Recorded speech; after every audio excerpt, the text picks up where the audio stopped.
কবিতা কৃপণ, কবি রবীন্দ্রনাথ ঠাকুর। আমি ভিক্ষা করে ফিরতেছিলাম গ্রামের পথে পথে, তুমি তখন চলেছিলে তোমার স্বর্ণরথে। অপূর্ব এক স্বপ্ন সম লাগিতেছিল চক্ষে মম।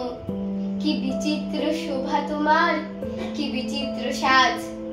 আমি মনে ভাবতেছিলাম, এ কোন মহারাজ? আজ শুভক্ষণে রাত পোহালো, ভেবেছিলেন তবে আজ আমারে দাঁড়ে দাঁড়ে ফিরিতে নাহি হবে।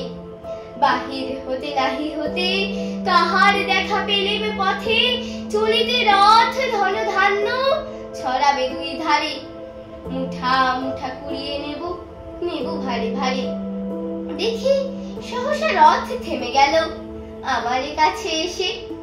আমার মুখ পানে চেয়ে নামলে তুমি হেসে।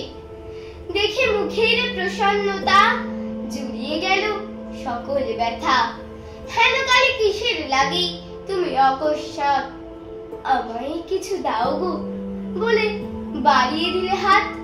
মুড়ি এ কি কথা রাজাধিরাজ, আমায় দাও গো কিছু। শুনে ক্ষণকালের তরে রইল মাথা নিচু। তোমার কি বা অভাব আছে ভিখারি ভিক্ষুকের কাছে? এ কেবল কৌতুকের বসে আমায় প্রবঞ্চনা। ঝুলি হতে তুলে দিলেন একটি ছোট কণা।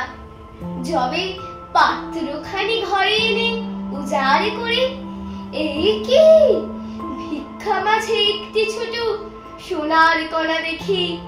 দিলেন যারা যে ভিখারিরে স্বর্ণ হইল ফিরে। তখন কাঁদে চোখের জলে দুটি নয়ন ভরে। তোমায় কেন দিনে আমার সকল শূন্য করে। নমস্কার।